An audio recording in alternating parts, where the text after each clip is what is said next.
Assalamualaikum Bapak Ibu Guru hebat.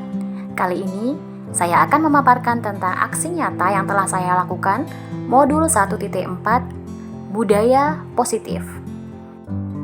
Pendidikan guru penggerak, tergerak, bergerak, menggerakkan dan berbagi untuk negeri. Kenalkan nama saya Siti Rahmatulaili dari SDN Tirai 1 dan Dr. Uminayati Magister Pendidikan sebagai pengajar praktik saya, Dr. Handa Suyono, Magister Manajemen sebagai fasilitator. Berikut rancangan tindakan aksi nyata yang saya lakukan. Pertama, latar belakang. Latar belakang saya adalah kesadaran akan penerapan disiplin diri siswa belum berdasarkan motivasi internal. Posisi kontrol, guru pun belum sampai pada tahap manajer, melainkan sebagai penghukum dan pembuat siswa merasa bersalah. Tujuan aksi nyata ini adalah menciptakan siswa-siswa yang memiliki disiplin diri sehingga mereka bisa berperilaku dengan mengacu pada nilai-nilai kebajikan universal dan memiliki motivasi internal. Tolak ukur keberhasilan, yaitu terbentuknya keyakinan kelas melalui kegiatan kesepakatan kelas yang dibentuk oleh wali kelas dan siswa. Adapun langkah-langkah kegiatan yaitu menyusun keyakinan kelas, memantau, merefleksi dan mengevaluasi keyakinan kelas yang telah dibuat, serta yang terakhir adalah saya akan meminta izin kepala sekolah untuk mendiseminasikan budaya positif yang telah saya lakukan. Tentunya dalam aksi nyata ini saya memerlukan beberapa dukungan. Yang pertama, dukungan dari kepala sekolah, rekan guru dan siswa, sarana prasarana yang mendukung terselenggaranya budaya positif di sekolah, serta orang tua siswa. Pertama adalah membuat keyakinan kelas. Warahmatullahi wabarakatuh.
Lalu nanti setelah semuanya selesai, saya akan kasih waktu kalian buat menempel di sini.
kalian buat, nanti Buleli akan pilih-pilih mana yang misalnya ada kata-kata yang sama, dipilih satu saja biar keyakinan kelasnya tidak tidak banyak ini ya.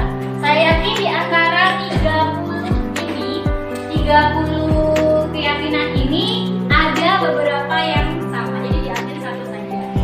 Keyakinan kelas ini kalian buat, nanti kalian buat sendiri, kalian harus bertanggung jawab. Jadi tidak ada kata-kata sekarang, tidak ada kata-kata Bu, ini berkata jorok, Bu ini tidak rapi, tidak ada yang seperti itu. Harus sadar dari diri sendiri. Paham? Paham.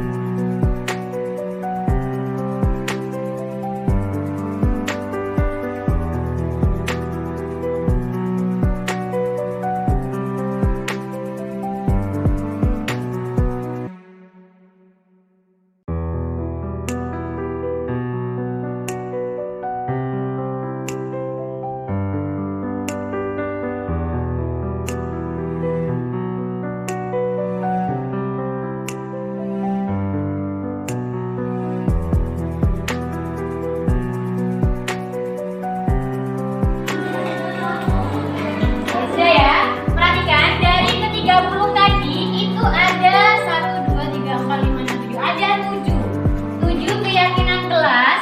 Ini menjaga kebersihan sekolah dan kelas, lalu menjaga kerapian, jujur, berkata yang baik, sopan santun, menjaga keamanan dan menjaga ketertiban. Ini adalah 7, ini adalah keyakinan kelas yang telah kita buat. Jadi di sini misalnya sudah ada berkata yang baik. Jadi sekarang sudah tidak ada anak yang boleh mendapat laporan, Bu ini berkata jorok, Bu ini berkata tidak sopan. Tidak ada. Jadi harus yakin dari dirinya sendiri, mempunyai tanggung jawab untuk berkata yang baik. Sampai di sini dapat dipahami? Paham beneran? Paham.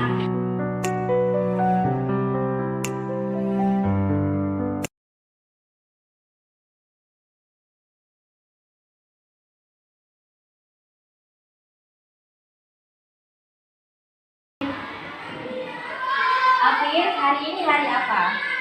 Hari Selasa. Kenapa seragammu tidak sama dengan teman-temanmu yang lain? Lagi dicuci. Coba dibuka jaketnya.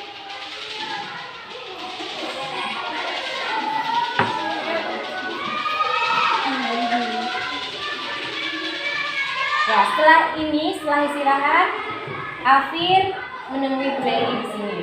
Yang lain boleh istirahat. Afir, sebenarnya yang salah seragam bukan kamu saja. Cuma beberapa kali Buleli lihat kamu sering salah seragam. Kamu tahu kamu salah? Kenapa masih melakukan kesalahan? Seragam saya belum dicuci, Bu. Biasanya yang mencuci Kakak. lalu kakaknya sibuk. Iya. Datang sekolah kecapean langsung tidur. Nggak sempat mencuci. Kamu tahu keyakinan kelas kita? Apa saja? Coba. Di antaranya harus Disiplin. iya. Kalau misalnya seragamnya tidak sama dengan teman-temannya, itu menyalahi aturan apa tidak? Nah, jadi sekarang kalau misalnya tidak mau menyalahi keyakinan kelas, apa yang biasa kamu lakukan? Yang bisa kamu lakukan untuk memperbaiki kesalahan kamu? Apa?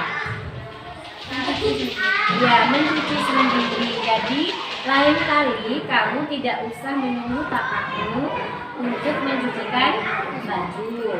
Afir harus apa? Mencuci baju sendiri. Ya sudah, terima kasih. Lain kali Buleli tidak ingin melihat lagi Afir salah kostum lagi pada hari-hari yang lain. Ya, sedia? Ya. Ya Allah.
Gotta find my way to you, even though you're next to me.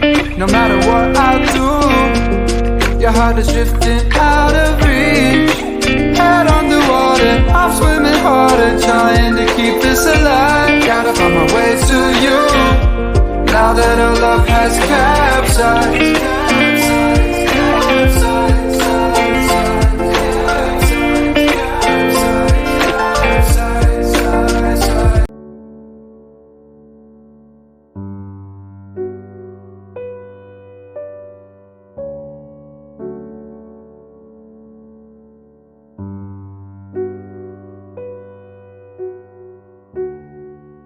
Warahmatullahi wabarakatuh. Yang terhormat Kepala Sekolah SDN Tieri 1, Kepala Sekolah SDN Segaran, dan Kepala Sekolah SDN Ramagung yang telah hadir di acara KKG kali ini dalam acara aksi nyata. Saya sebagai calon guru penggerak angkatan 7 Kabupaten Probolinggo dari SDN Tieri 1. Saya ucapkan juga terima kasih kepada rekan-rekan guru dari kelima SD yang telah hadir dalam acara KKG kali ini. Kali ini saya akan memaparkan tentang aksi nyata modul 1.4 tentang budaya positif.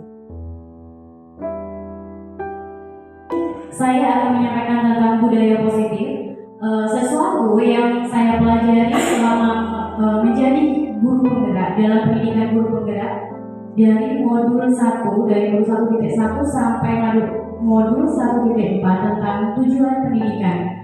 Pada dasarnya tujuan pendidikan menurut Ki Hajar Dewantara yaitu adalah Bapak Pendidikan Indonesia.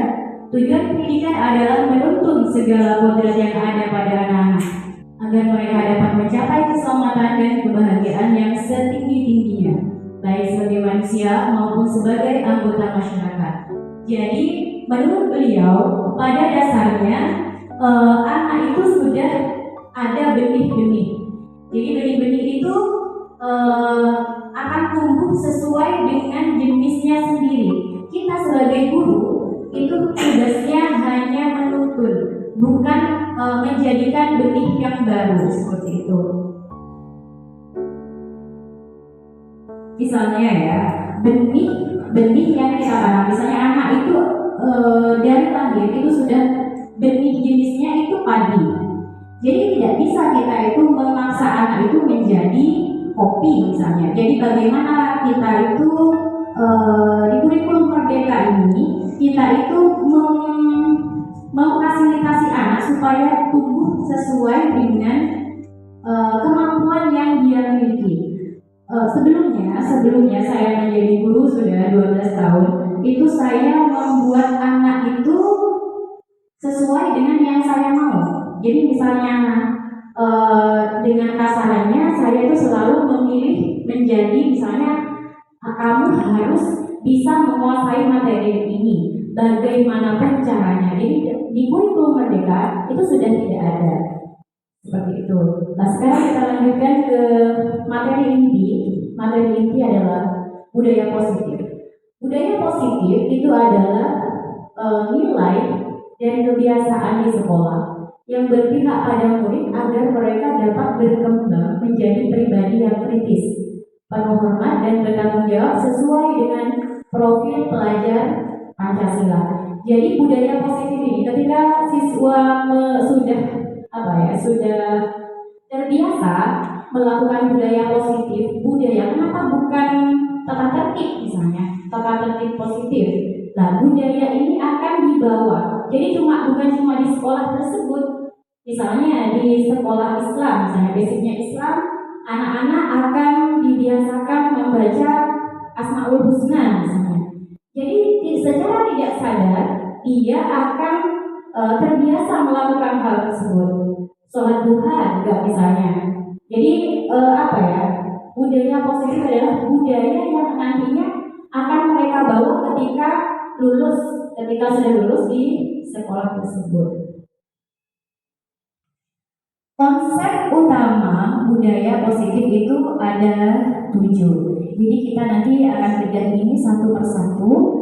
Di antaranya ada yang sudah kami lakukan sebagai aksi nyata dari modul 1.1, 1.2, 1.3 sampai 1.4. Yang pertama adalah perubahan paradigma belajar, yang kedua adalah disiplin positif, yang ketiga adalah kebutuhan dasar manusia, yang keempat motivasi perilaku manusia, yang kelima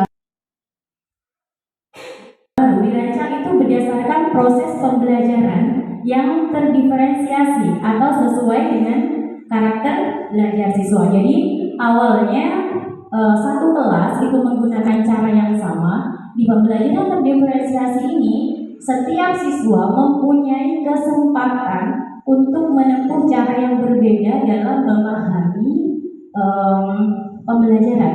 Misalnya, siswa yang mempunyai kemampuan atau cara belajar, gaya belajar kinestetik, beda dengan cara belajar visual, itu juga bisa memilih. Siswa dibebaskan untuk memilih dengan cara tersebut.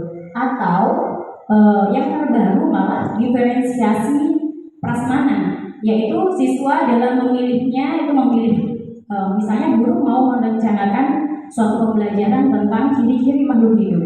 Jadi ketika seorang guru itu memberikan ciri-ciri makhluk hidup, siswa itu diminta satu persatu siswa, bukan hanya semuanya.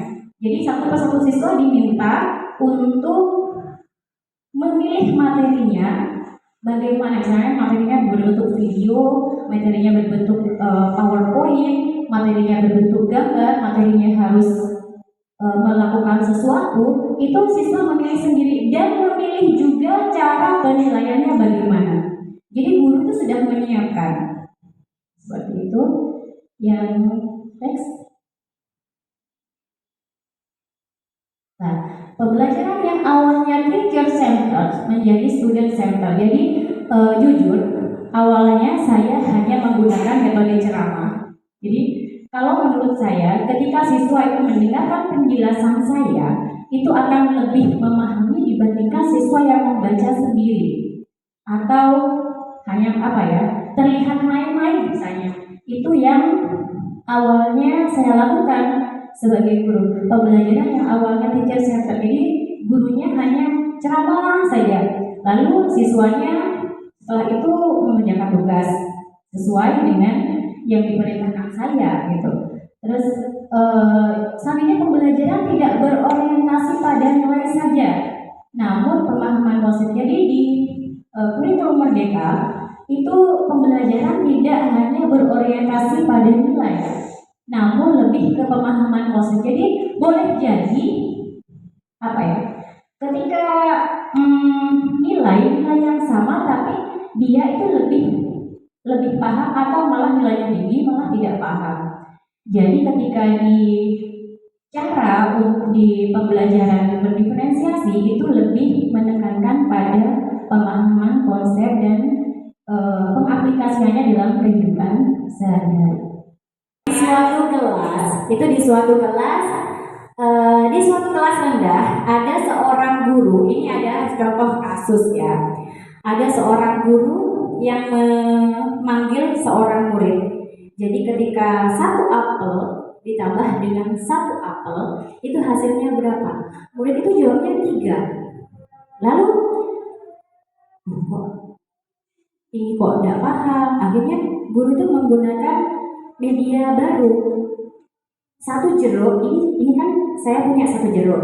Lalu dikasih ke kamu satu jeruk. Berapa hasilnya? 2. Loh, tadi itu kok salah, sekarang betul. Lah, Pak Guru itu menanyakan lagi, ini ya, 1 apel tambah 1 apel, jadi apelmu sekarang berapa? Dia jawab 3. Tadi kamu betul di jeruk, sekarang di apel kamu ini salah. Oh iya Pak, karena ternyata dia langsung mengeluarkan apel di dalam tasnya. Loh, ini saya sudah punya 1 apel. Katanya Pak Guru, saya dikasih 1 apel. Lalu dikasih lagi satu apel. Ya jadi 3 sama yang di dalam tas saya. Nah, seperti itulah, konsep seperti itulah yang ternyata membuka paradigma berpikir kita bahwa ternyata siswa itu sudah mempunyai sesuatu di dalam dirinya. Jadi kita tidak bisa menerka-nerka. Ketika siswa sudah memberikan pertanyaan seperti itu, jawabannya apa ternyata? Benar, 1 apel tambah 1 apel jadi 3. Ternyata dia punya 1 apel lagi. Saya punya 1 apel, tidak 1 jeruk. Begitu. Sebagai guru, kita itu, jadi kesimpulannya ya, sebagai guru kita itu sudah bukan zamannya mendikti anak, tapi membiarkan mereka mempunyai cara sendiri untuk belajar dan mencari solusi. Dan apa ya? Tugas kita sebagai guru hanya menuntut kebaikan. Jadi intinya setiap manusia itu lahir mempunyai bibit kebaikan dan bibit keburukan. Jadi sebagai guru kita hanya untuk menuntut kebaikannya saja dan menghapus atau menghilangkan sama sekali itu bibit keburukan yang ada pada manusia tersebut. Pak Kepala Sekolah dari SDN Nangabur 3, silakan.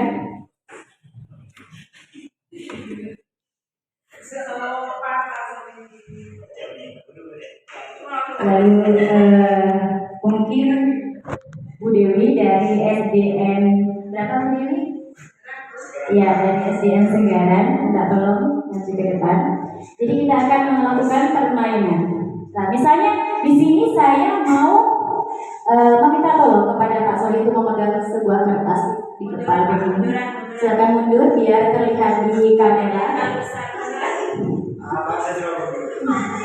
Nah, tolong dikondisikan perutnya. Maaf. Jadi saya minta tolong ke misalnya yang Pak Kepala Sekolah ini berperan sebagai A, lalu Ibu berperan sebagai B. Jadi intinya ini kan Pak Solihin, maaf Bapak Pak Solihin itu punya sebuah kertas digenggam. Lalu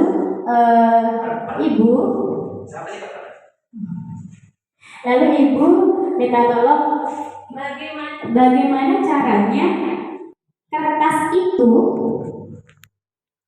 apa ya? Jenengan minta bagaimana? Misalnya kertas ini adalah sebuah rahasia. Boleh nggak kalau Bu Dewi minta? Secara naluri Bapak. Belum dirayu. Boleh dicoba. Boleh dicoba. Ini Pak. Enggak, itu kenapa saya? Ya, cara 1 tidak bisa. Cara 2, misalnya. Minta tolong Pak, tolong berikan kertasnya pada saya. Boleh. Kalau lihatnya ke saya mungkin tidak boleh, tapi kalau lihatnya ke rautnya Bu Dewi mungkin langsung dikasih. Jadi dari sini sudah ya, sampai di sini sudah mendapat gambaran. Kalau misalnya Pak Solihin misalnya memegang sebuah rahasia, misalnya sebuah rahasia yang penting, itu boleh tidak kalau seseorang itu diminta secara paksa? Tidak boleh karena itu rahasia saya. Kalau memang itu rahasia, apalagi itu sifatnya pribadi, ya jelas tidak boleh orang tahu kan gitu. Ya, terima kasih Bu Dewi, terima kasih Pak Kepala Sekolah, silahkan kembali ke tempatnya. Terima kasih. Untuk kontrol ya, tolong diperkelas. Jadi dari permainan ilusi kontrol tersebut, ini ilusi itu apa namanya, kita secara naluri ya mempunyai keinginan untuk mengontrol murid. Lalu orang dewasa memiliki hak untuk memaksa. Misalnya saya umpamakan tadi yang Ibu Dewi itu adalah seorang dewasa, itu memaksa mana kertasnya. Nah seperti itu ya. Lalu yang terakhir adalah penguatan positif, efektif dan bermanfaat. Ilusi semua penguatan positif, efektif dan bermanfaat. Jadi ketika kita mempunyai sesuatu, jadi secara naluri kita sebagai manusia itu mempunyai hak untuk tidak memberikannya pada orang lain, dan itulah arti dari ilusi kontrol yang dimiliki manusia sejatinya. Jadi memang kalau misalnya secara naluriah manusia memang punya sifat seperti itu. Next.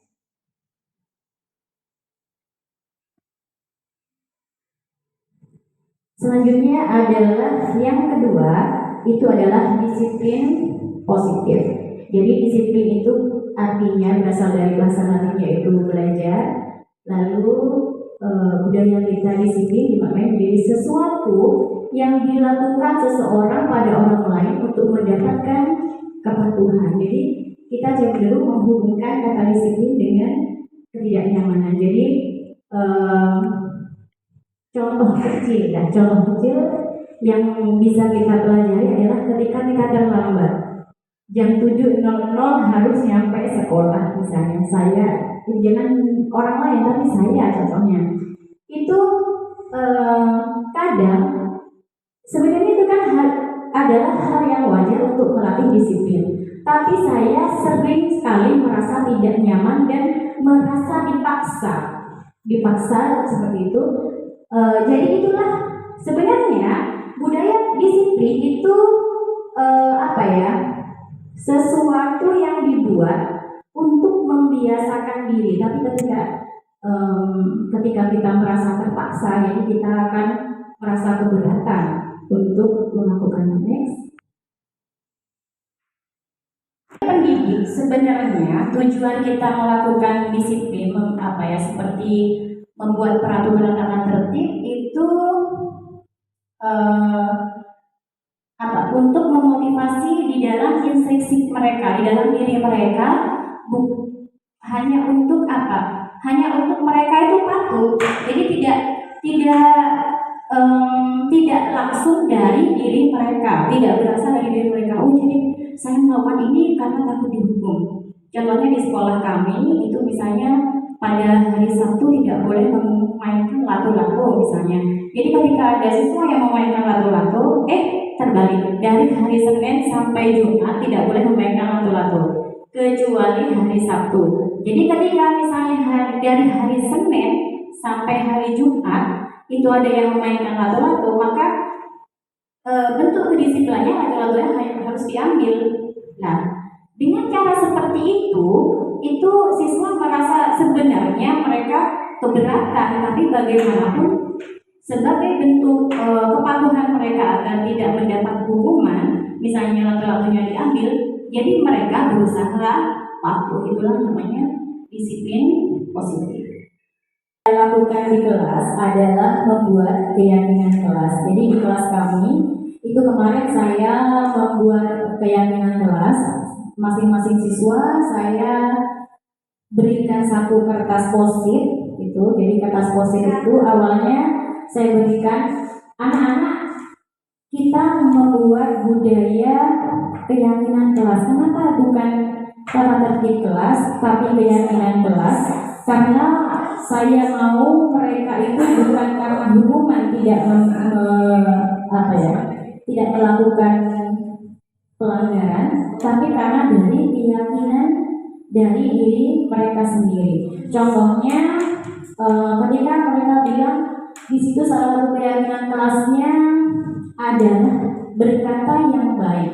Jadi beberapa waktu yang lalu di kelas kami itu banyak terjadi insiden perkelahian karena saling mengolok-olok nama orang tua. Jadi saya buat keyakinan kelas semenjak itu berkata-kata yang baik, diantaranya tidak mengolok-olok nama orang tua. Jadi itu menjadi keyakinan kelas kami, dan saya harap ini akan berlangsung seterusnya. Jadi sudah tidak ada lagi yang berkata tidak baik. Lalu next.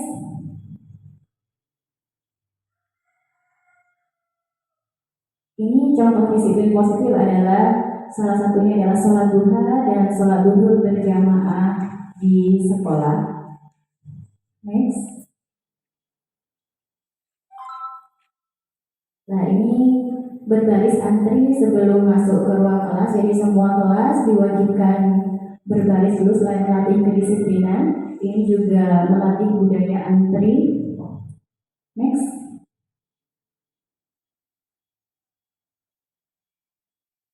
berdoa sebelum dan sudah belajar, duduk ketika makan dan minum. Jadi mereka akan saling mengingatkan ketika ada yang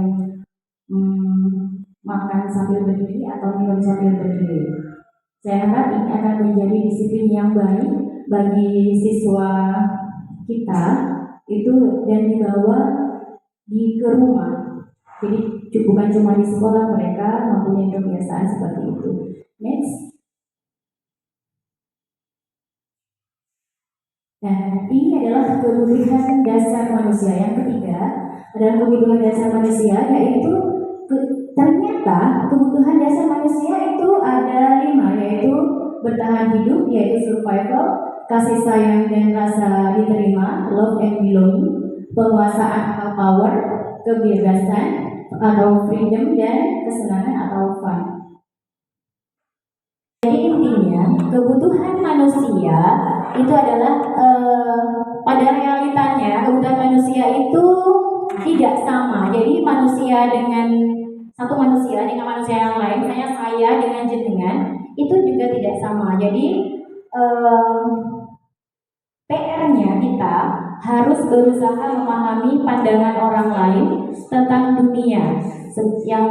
Dunia setiap orang yang memiliki gambaran yang berbeda dengan kita. Jangan samakan kehidupan kita dengan orang lain.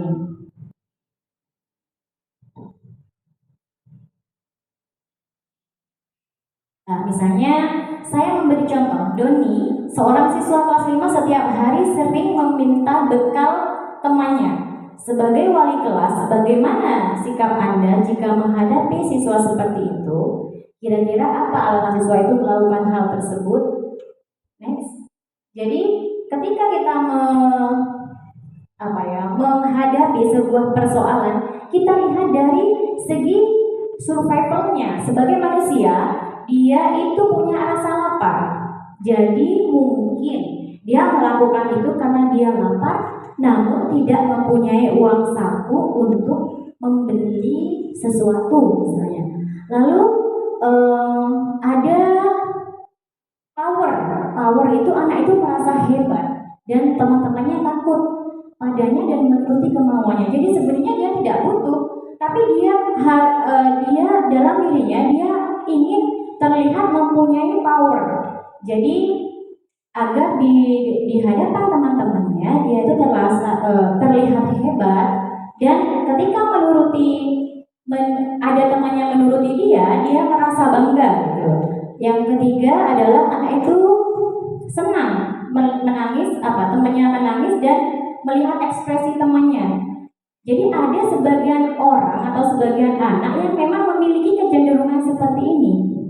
Jadi tidak heran ketika ada yang seorang psikolog terkenal itu memberikan contoh gambaran bahwa ternyata penyakit kleptomania atau mengambil punya orang lain itu paling banyak diderita oleh anak-anak orang kaya. Karena sebenarnya bukan dia itu tidak mampu mempunyai barang itu, tapi lebih ke fun dan power. Fun itu dia merasa senang ketika memiliki barang orang lain misalnya.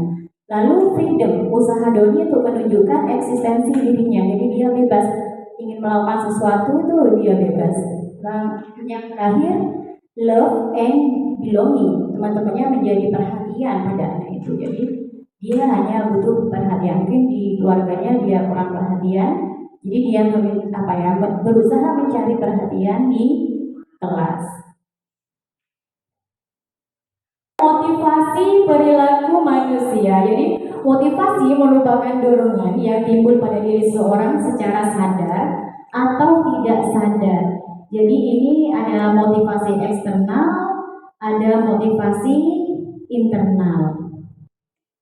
Silakan dibaca.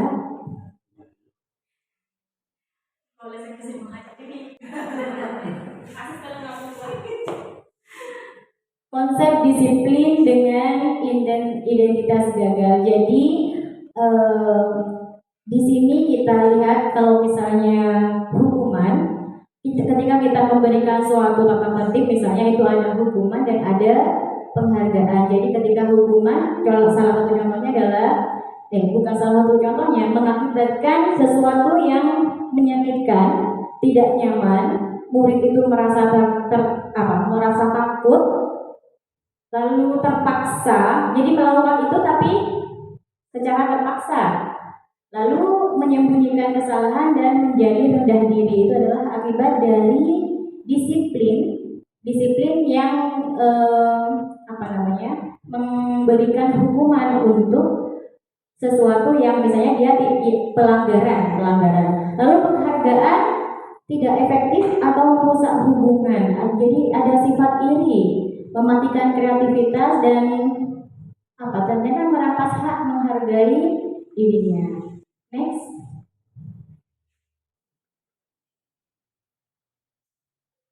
Nah, beda lagi dengan konsep disiplin dengan identitas sukses. Jadi ada konsekuensi, ada restitusi. Jadi kalau konsekuensi itu adalah penguatannya jangka pendek, perlu monitoring berkelanjutan dan kehilangan waktu untuk merenungi kesalahan. Kalau misalnya restitusi, itu murid bertanggung jawab untuk perilakunya, lalu fokus pada pemecahan masalah jangka panjang dan teori kontrol. Ini maksudnya dirinya memegang kontrol, lalu murid bersemangat memperbaiki kesalahan.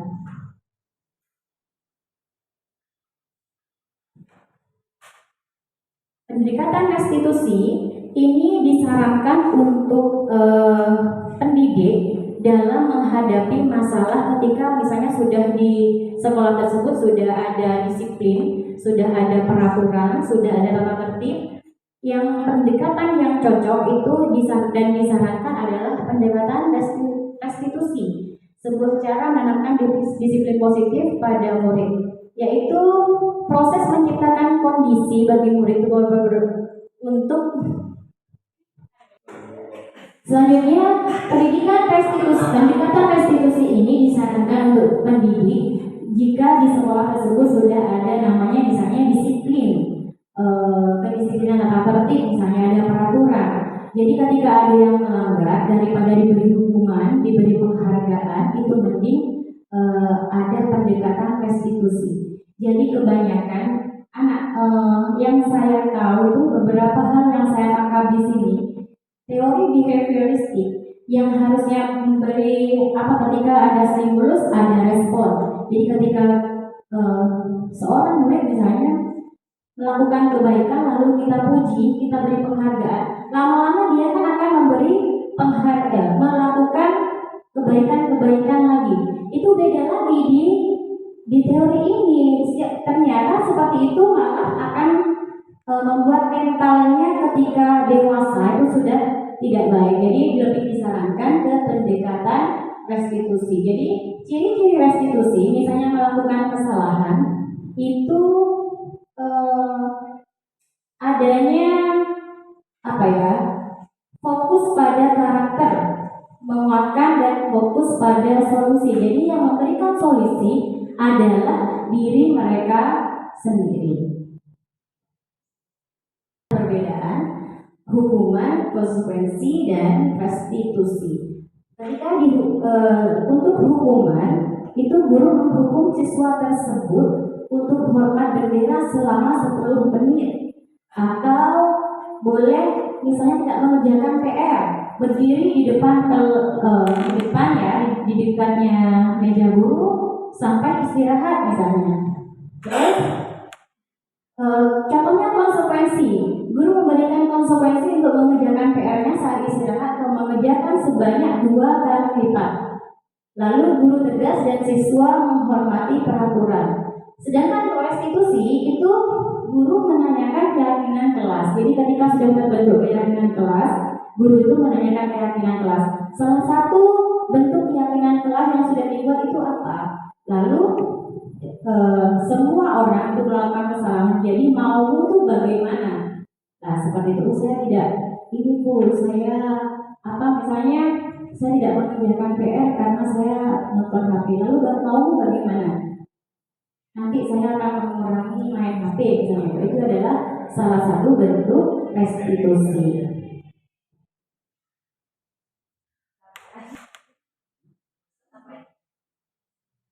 Nah, ini adalah restitusi posisi kontrol sebagai guru, yaitu adalah penghukum dan yang satu penghukum itu adalah contohnya sama dengan yang tadi itu, ketika misalnya ada murid yang tidak mengerjakan PR, saya suruh berdiri di samping saya gitu, di dekat papan sampai istirahat, atau saya suruh membersihkan kamar mandi. Itu adalah posisi kontrol saya sebagai penghukum. Lalu ada yang posisi kontrol guru sebagai membuat rasa bersalah. Misalnya karena di kelas 5 ternyata itu ramai terus mengganggu kelas lain, lalu ketika saya tidak ada misalnya, lalu ketika saya masuk kembali, saya bilang, anak-anak kalian itu tidak sayang sama saya, maksudnya tidak kasihan.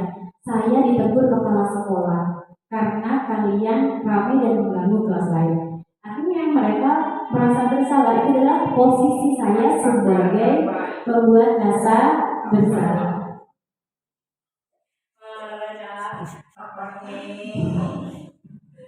Lalu ada posisi kontrol sebagai teman, pemantau, dan manajer. Next. Ini adalah contoh penerapan 5 posisi kontrol.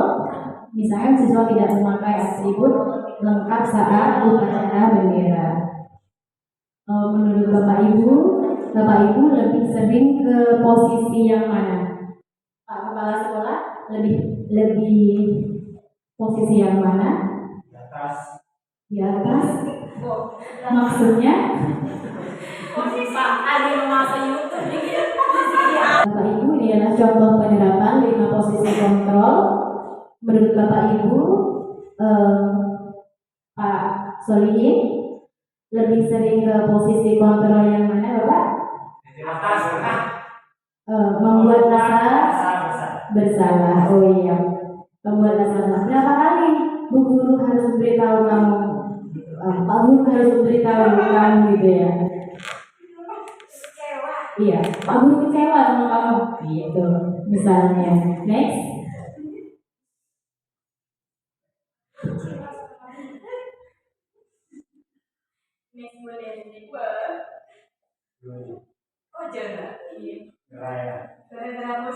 Jadi ini yang keenam, jadi kurang satu lagi. Yang keenam adalah keyakinan kelas. Keyakinan kelas adalah nilai-nilai kebajikan atau prinsip-prinsip universal yang diterapkan bersama secara universal. Menurutnya itu akan ada timbul dari internal. Jadi ketika siswa melakukan sesuatu, itu sudah menjadi budaya dalam diri sendiri, bukan karena paksaan, bukan karena diberi perhatian atau hukuman, diberi hadiah, tapi karena dari keyakinan diri sendiri bahwa itu yang dia lakukan adalah sebuah kebaikan. Next.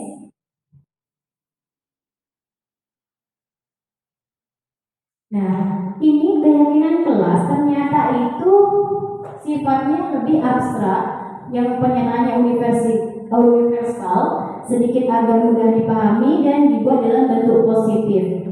Nah, ini dibuat seperti ini itu bukan kita yang maksa, tapi mereka yang menuliskan dan meminta dan menyusunnya sendiri. Kalau di kelas seperti itu. Next. Nah, misalnya keyakinan kelas 5, CFR 1, ini saya ambil di ini. Jadi mereka itu memilih jujur, terus menjaga kerapian, sopan santun. Sopan santun itu bukan sopan santun ya. Berkata yang baik, menjaga ketertiban, menjaga keamanan, dan menjaga kebersihan kelas.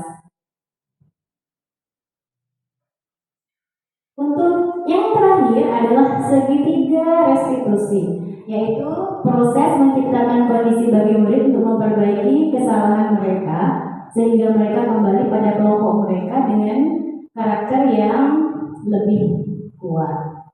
Next, mungkin ini sudah slide terakhir. Jadi tahapan segitiga restitusi adalah yang pertama adalah menstabilkan identitasnya dulu. Jadi ketika melakukan segitiga restitusi itu seorang guru itu memanggil siswa itu secara pribadi dulu, lalu mengatakan bahwa berbuat salah itu sebenarnya tidak apa-apa. Kamu kan juga manusia, kamu seorang murid misalnya. Itu namanya menstabilkan identitas. Namun dilanjutkan dengan tahapan yang kedua, validasi tindakan yang salah. Nah, kamu pasti punya alasan mengapa kamu melakukan hal itu. Itu adalah contoh validasi tindakan yang salah. Jadi ketika dia sudah di identitasnya sudah, oh kamu tidak apa-apa melakukan seperti itu, kamu adalah manusia. Tapi perbuatan yang tadi itu termasuk kesalahan. Lalu yang ketiga, next, menanyakan keyakinan. Apa yang kita percaya sebagai sebagai keyakinan kelas, maksudnya sebagai keyakinan kelas atau keluarga, apa nilai-nilai umum yang telah kita sepakati, misalnya harus ditanyakan seperti itu. Selanjutnya,